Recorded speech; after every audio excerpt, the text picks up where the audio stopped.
vastes desseins de mon Seigneur, j'aurai la force de marcher encore sur le même chemin. Saluez-vous de part et d'autre. Dis à ton prochain, Jésus est mon témoin fidèle. Jésus est mon témoin fidèle. Jésus-Christ est mon témoin fidèle. Jésus est mon témoin fidèle. Qui m'a compris, dit Amen. Où sont des rachetés dont Jésus est leur témoin fidèle? Les rachetés que Jésus est témoin. Les personnes que Jésus est en train de témoigner. Il est en train de parler à leur faveur. Il est en train de proclamer leur bénédiction. Acclamez très fort pour votre témoin. Pour votre témoin fidèle. Amen. Je vous souhaite tous bon dimanche. Apocalypse chapitre 1, verset 4 à 5.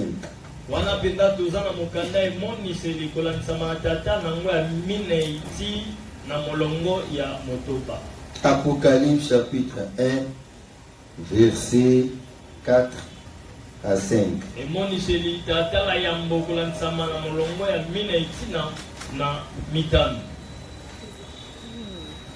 Nous voulons honorer la parole de Dieu par les signes. En se mettant debout pour glorifier.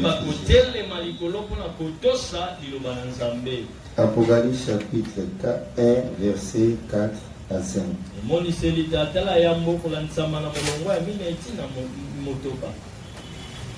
Quand je vais dire, je lis au nom de Jésus, vous allez répondre, parlez-moi Seigneur Jésus-Christ.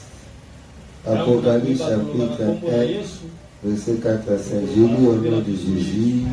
Parle-moi Seigneur Jésus-Christ. Je lis au nom de Jésus. Parle-moi Seigneur Jésus-Christ.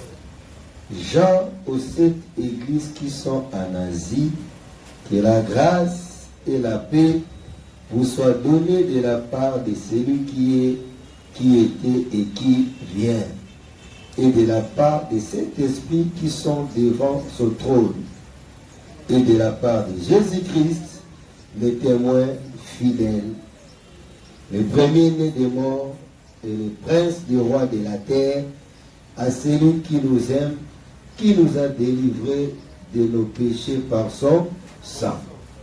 Amen, amen. Amen. On se met.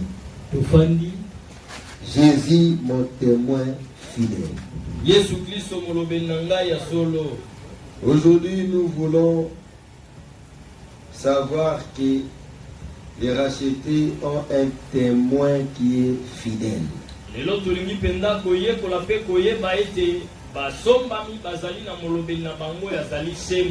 Tu as un témoin fidèle. Nous avons un témoin fidèle. Si dans ta vie, dans ta famille, tu n'as aucune personne, mais aussi tu as un témoin fidèle.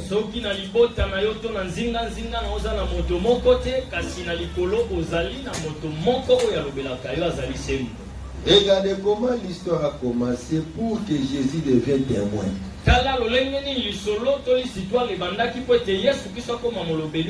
Au commencement, Dieu crée l'homme à son image, à sa ressemblance. Dieu donne à l'homme la responsabilité de cultiver, de garder les jardins, ainsi de donner les noms aux animaux. L'homme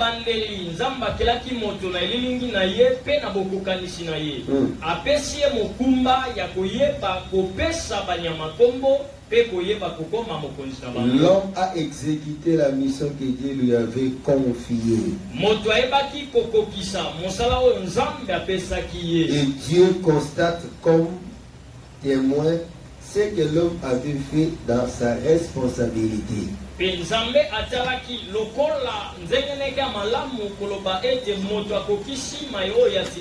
Le Créateur devient témoin de sa création, témoin de ce que son créature, l'homme, avait exécuté comme tâche. Mokeli ye akomaki mokengeli ya moto, akomaki molobeli ya moto, na mai oyo ya pesa ke lokola mosala. Mokeli. Dieu a créé l'homme, Dieu a donné à l'homme les responsabilités. Apesi moto mokumba. Et Dieu constate que l'homme a exécuté ce qu'il lui avait dit.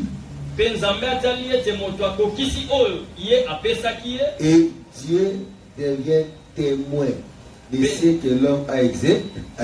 Penzambe akomi mokengeli ya makambo oyo moto aibaki kosala. Ça signifie quoi? Lorsque Dieu nous donne une responsabilité, Elakisi nini tango nzambe apesi biso likambo moko? il n'est pas loin, il est là, il regarde, il observe. Dès que nous le faisons de la manière qu'il nous avait dit, Dieu est content, il est satisfait, il nous récompense et il devient témoin du travail qu'il nous avait confié. Elakisi ete tango nzambe apesi biso mokumba moko to mosala moko, ye aza mosika te, aza pembeni, akotala, akokengela. Tango yo okokisi mosala yango ntina suka, nzambe asepeli mpe afuti lifuti na yo. Il commence à témoigner ce que tu as fait. Ye abandi koyeba kotatola oyo yo osali. Il commence à te défendre. Abandi penza kozwa esika na yo. Alléluia. Amen. Alléluia. Amen.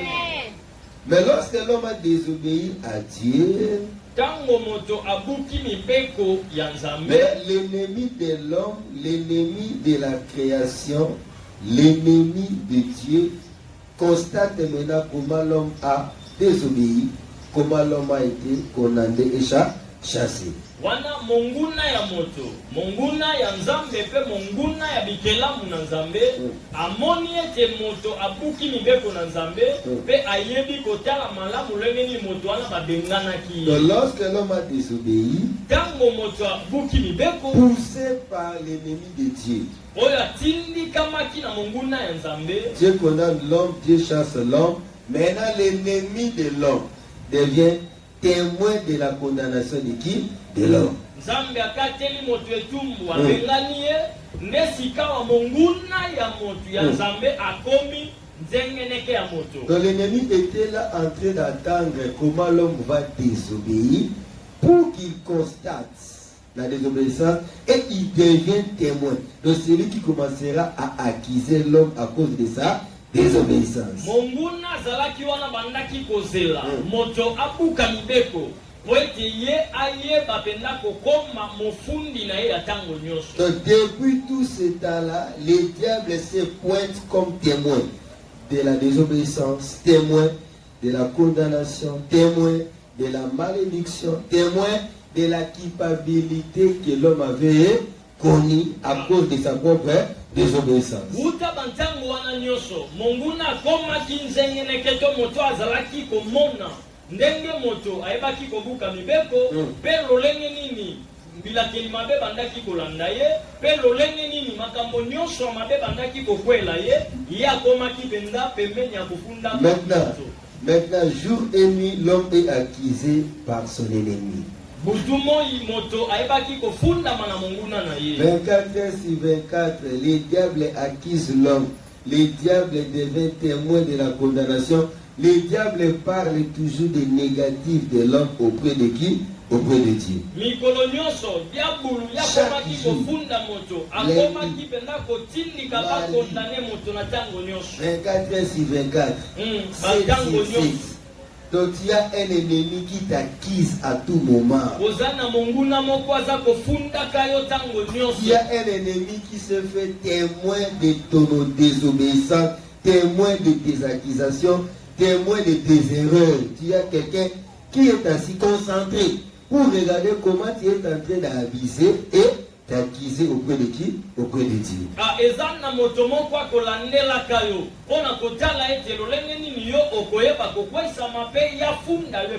L'homme était accusé, l'homme était condamné, l'homme n'avait aucune personne qui pouvait parler du bien de lui auprès de qui?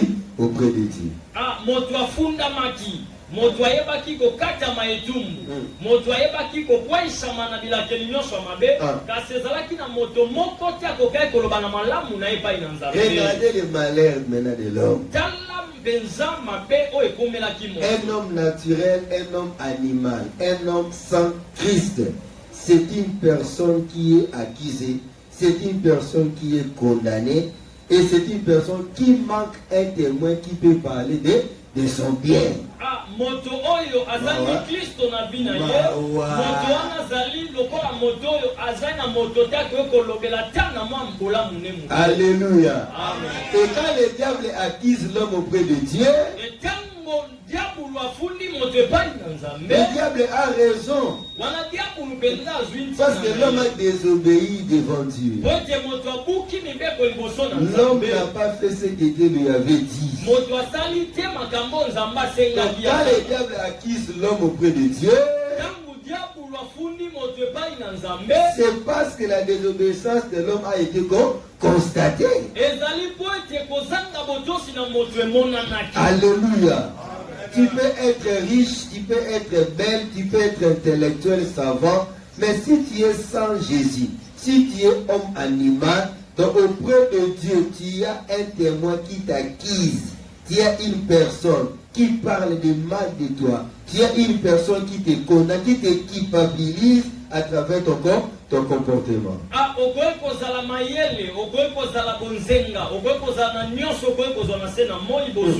Kasi soki yo ozali na botosi epai na nzambe te ozali na moto moko akofundaka yo epai na nzambe ntango nyonso na mabe. Même les anges et les archanges qui sont au ciel n'avaient aucun argument.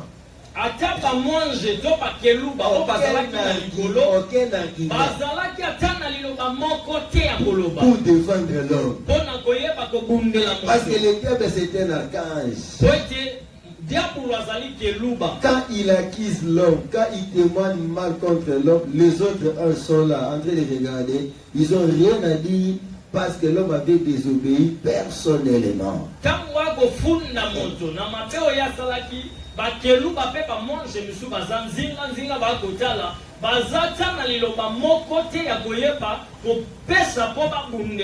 l'ennemi de l'homme a rempli le trône de Dieu des accusations. Non seulement le trône de Dieu, mais il a rempli l'homme lui-même de la culpabilité.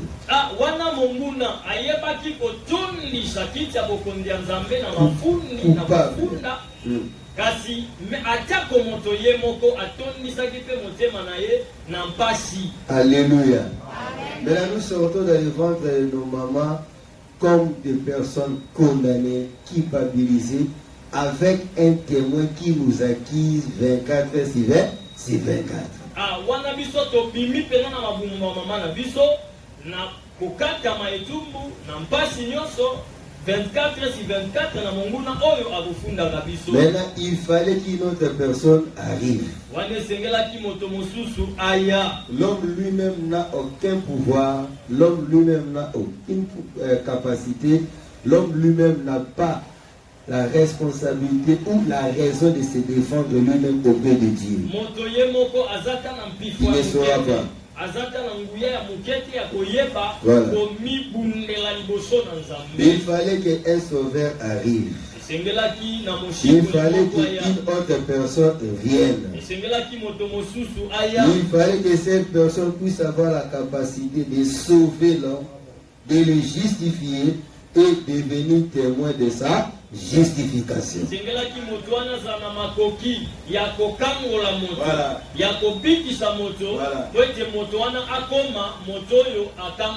fallait qu'un sauveur qui pouvait devenir témoin pour sauver et témoigner fidèlement à l'homme.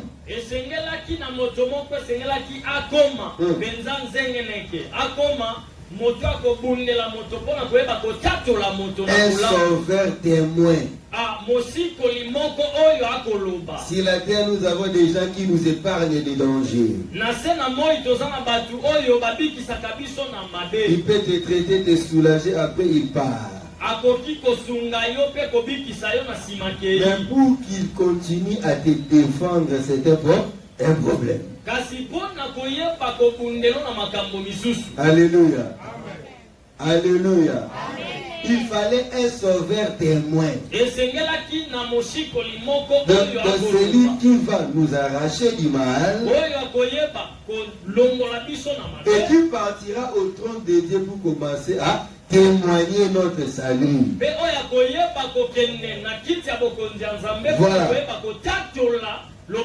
Voilà le rôle du Seigneur Jésus-Christ. Alléluia. Jésus est notre témoin. Non seulement il témoigne, non seulement il nous a sauvés, mais il parle aussi. Le sang de Jésus parle. Le sang de Jésus témoigne. Le sang de Jésus intercède. Le sang de Jésus défend notre cause. Alléluia. Alléluia. Jésus est sauveur et témoin. Parce qu'après avoir sauvé l'homme, il devient maintenant l'avocat de l'homme. Il devient maintenant le défenseur de l'homme. Il devient maintenant le témoin de celui qui est tenté de parler du bien. Pour la première fois au trône de Dieu, la première personne à parler du bien de l'homme dans la présence de Dieu, c'est qui? C'est Jésus-Christ.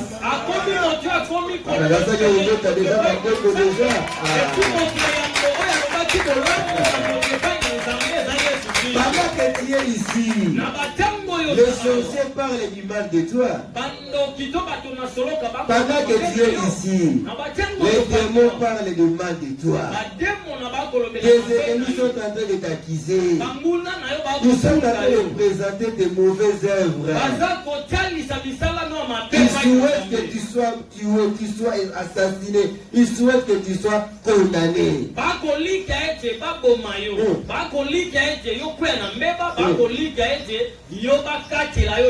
Mais auprès de Dieu, il y a un témoin fidèle de toi. Et si tu es vivant, si tu es protégé, c'est à cause du témoignage de qui? De Jésus. Recevez la puissance du témoignage de Jésus. À cause de moi, Jésus mon témoin fidèle. Jésus mon témoin fidèle. Même si nous devenons infidèles, Jésus reste fidèle. Alléluia.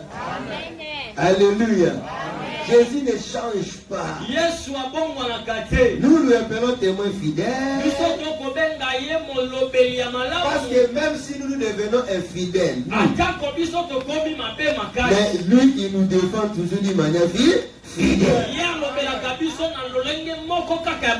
Est-ce que le dit amen? Vous trouvez la pierre, est-ce que Jésus a témoigné fidèle? 3 fois à Wangani Jésus et à Laka qui est au Wangana. Est-ce que le dit amen? Est-ce que vous avez témoigné à Wangana? Est-ce que tu peux défendre une personne qui t'a réveillé? Est-ce que toi tu peux parler du bien de celui qui t'a livré, qui t'a vendu?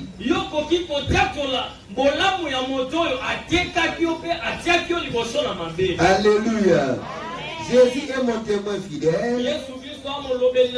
Non seulement il m'a sauvé, il parle à ma faveur, il intercède, il défend ma cause, il témoigne auprès de Dieu contre les accusations de l'ennemi.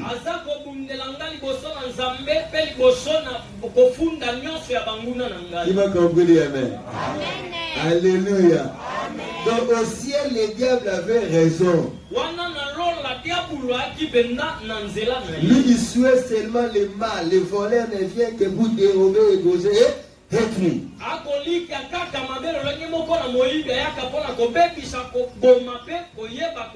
Maintenant, quand Jésus est arrivé, c'était maintenant la confrontation des témoignages. La confrontation des témoignages. Le diable dit que c'est un pécheur. Cet homme, c'est un voleur. Cet homme, c'est un impudique.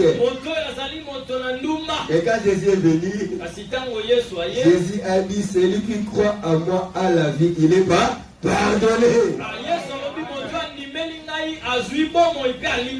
Alléluia. Et les accusations du diable a été confronté, attaqué, renversé par les témoignages de qui? De Jésus.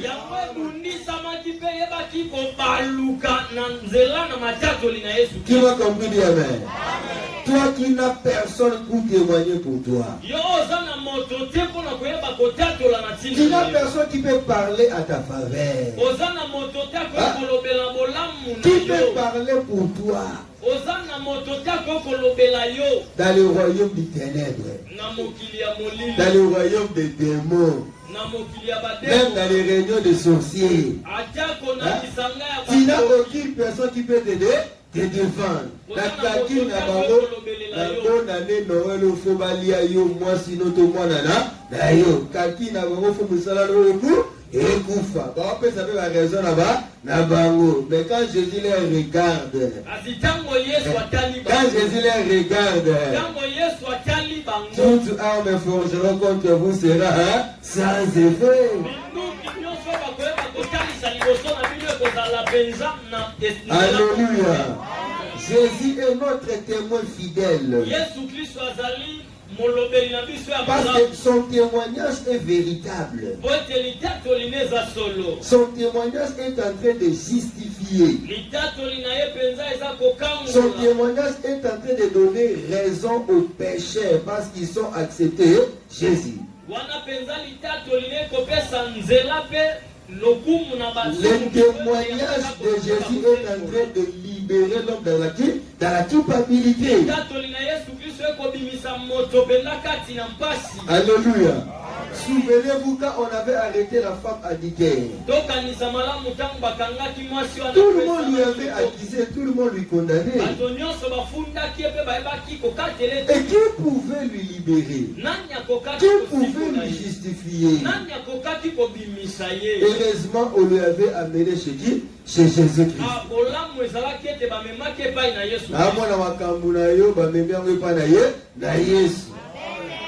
Est-ce le bien amen, hein? Basali erreur au neba qui est dans un tribunal à Moki, il y a Moki, il y a Bandemo, il y a Bando, il y a Bando qui me va y dans le pas na Yesu. N'est pas y dans le pas na Yesu. Reçois ta justification.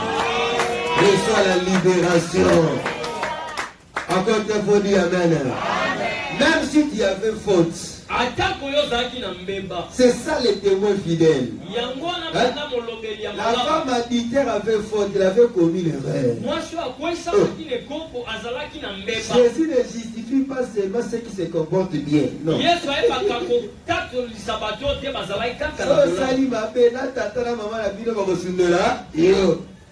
Na mukolo lubanga sani awasunda bokanga aza kuluna asaliba mabe to lemba na lupa na lupa. Mais Jésus, même si tu es coupable,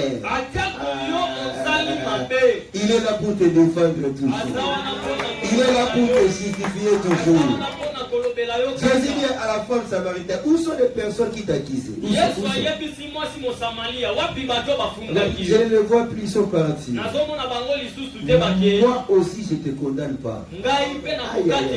Moi aussi, je ne te condamne pas. Dans ce matin, Jésus ne te condamne pas. Dans ce matin, Jésus ne te condamne pas.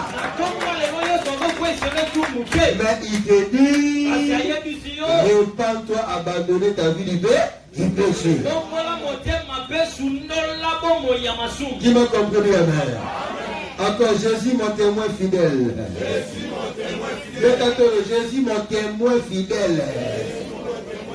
Et il nous défend sans qu'on puisse lui donner même pas un rond. Tous les avocats du monde, avant qu'ils parlent de toi, tu dois lui payer d'abord de l'argent.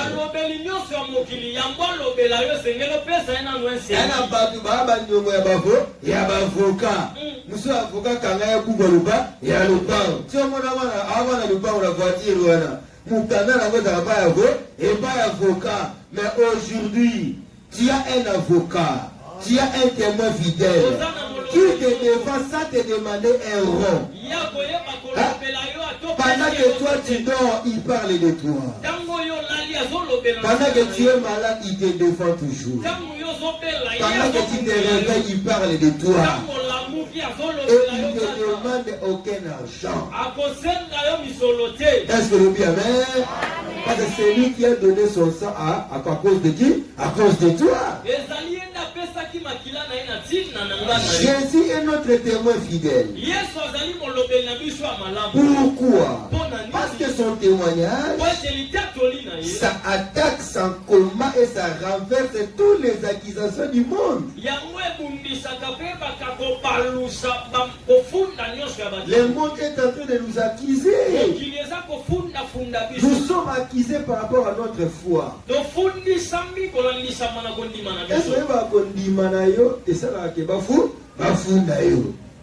Est-ce que le bien est? Le fait d'accepter Jésus, le fait de croire en Jésus, tu es accusé dans le royaume du ténèbre. Est-ce que tu connais cela? Le fait que tu fermes les yeux pour prier, le fait que tu adores. Je me souviens de Daniel. On a interdit à Babylone que les gens ne prient pas. Si vous allez prier, vous devez prier, adorer les dieux babyloniens. Celui que nous avons rattrapé, invoqué un autre Dieu que celle de Babylone, nous allons faire quoi? Nous condamner, lui arrêter.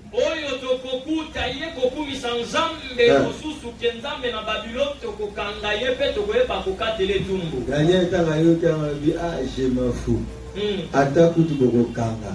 Attaque tout la prison. Nzambe nanga azaka témoin fidèle. Azaka capable de délivrer attaque boko condamné. Alléluia. On a accusé par rapport à la prière. On a accusé par rapport à la foi. Mais le Dieu que Daniel invoquait, il n'est pas seulement Dieu, il devait aussi un avocat auprès du Père. Tu l'as compris, amen. Dans ce matin, toi qui es accusé parce que tu pries, toi qui es accusé parce que tu donnes des offrandes, toi qui es accusé par rapport à ta foi, toi qui es accusé parce que tu sers Dieu, tu es dans les listes de convocation du royaume des ténèbres, tu es dans les listes des bavards des démons. Aujourd'hui, auprès de Dieu, il y a un avocat. Jésus est ton témoin fidèle. Son témoignage, ça va renverser les accusations du diable. Ils n'ont pas aimé leur vie jusqu'à craindre la mort. Est-ce que l'on dit amen? Amen. Acclamez pour ces déclarations. L'ennemi nous accusait devant Dieu jour et nuit. Mais quand Jésus est mort, quand il a donné son sang, il dit le sang de Jésus parle, témoigne, crie plus que le sang d'Abel.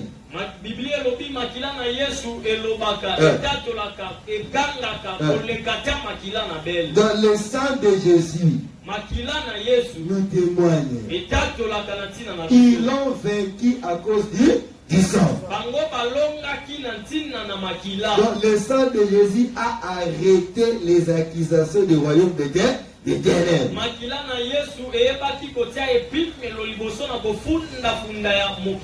m'as compris, amen. Maintenant, le diable se retrouve dans une position, il ne peut plus acquiser.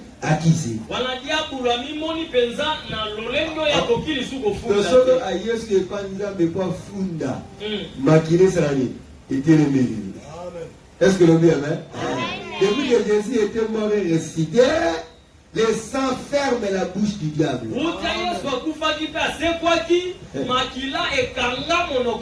De cela, il y a kaka mega funda kaka balagolo koloba makila ya Yesu zeni ekangi monoko. Et le balai on a tort. Mutu funda ana raison. Yozana tort. Mutu funda ana raison. Yozana tort. Mutu funda va justifier. On a tort. Mutu funda za déjà libéré. Alléluia.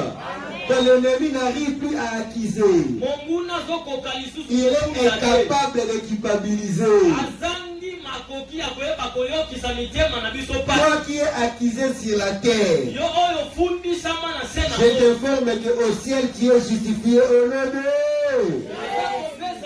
Toi qui es accusé dans ton cœur,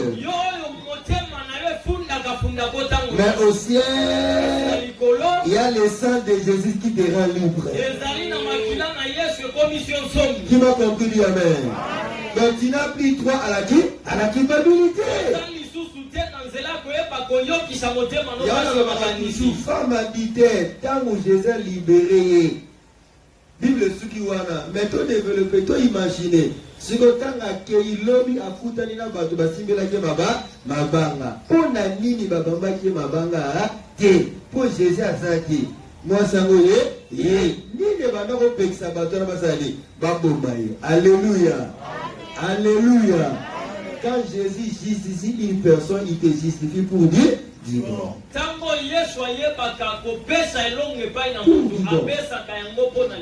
Alléluia. Ils l'ont vécu à cause du sang. Racheter le sang de Jésus te justifie. Hein? Le sang de Jésus parle à ta faveur.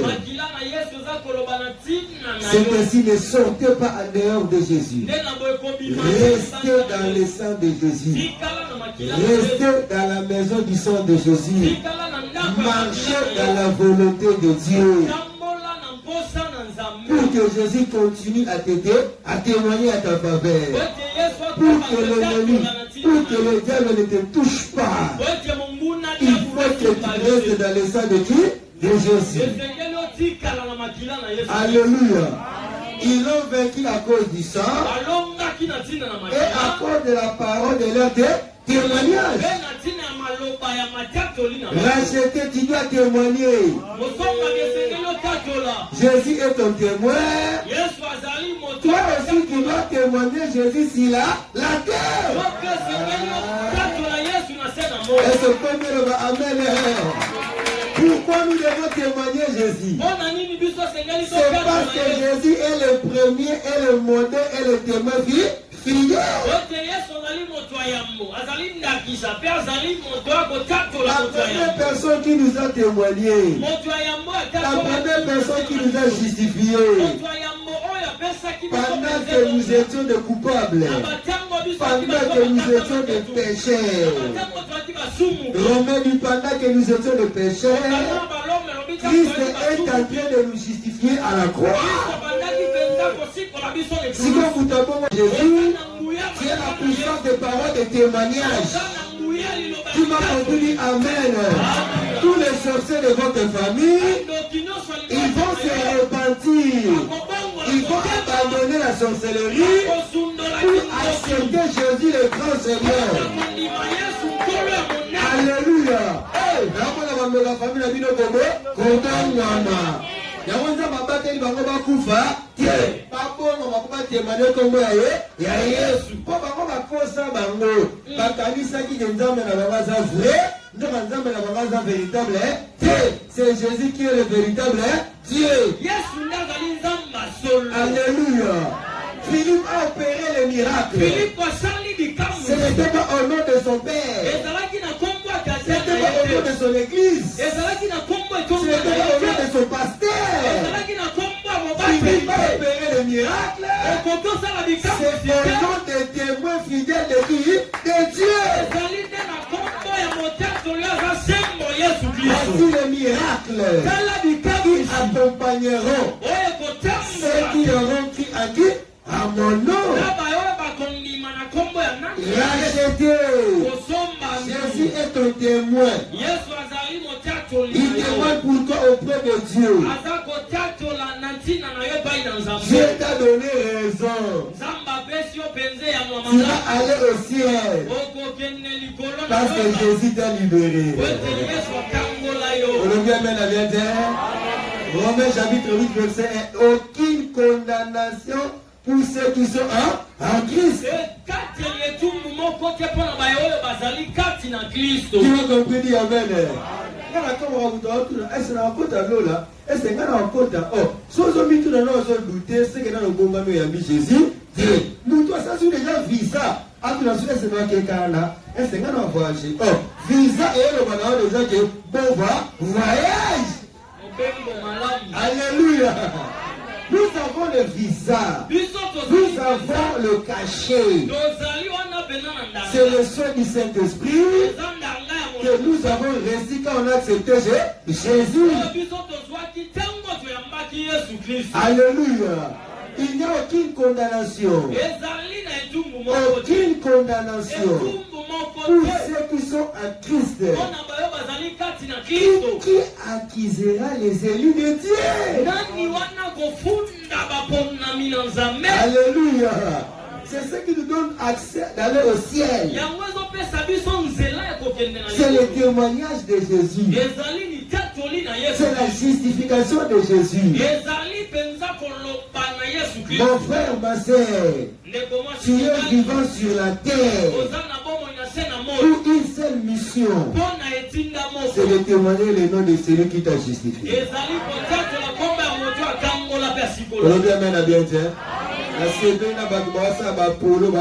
Jésus sauveur, Jésus Seigneur, chapeau à Jésus sauveur, montre à Jésus sauveur, cache-nez à Jésus sauveur. Parce que là, tu vas dire à la mokili, tu vas témoigner le nom de qui?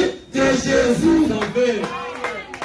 Est-ce que vous voulez amen? Amen. Quand on a ça, moi, il était là comme n'importe qui témoigne comme moi, il a témoigné à Kayo ou Koyanali, il y a Tata.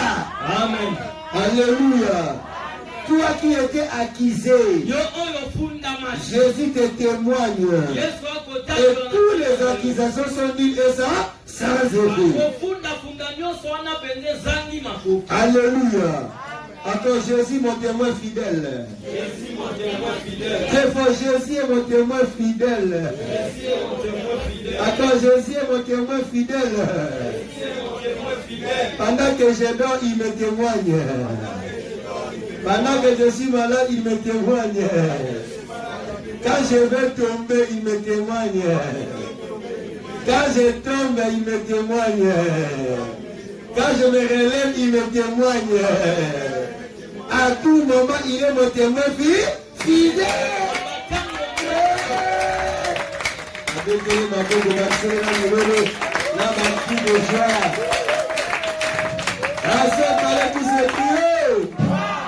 Jésus, mon témoin fidèle.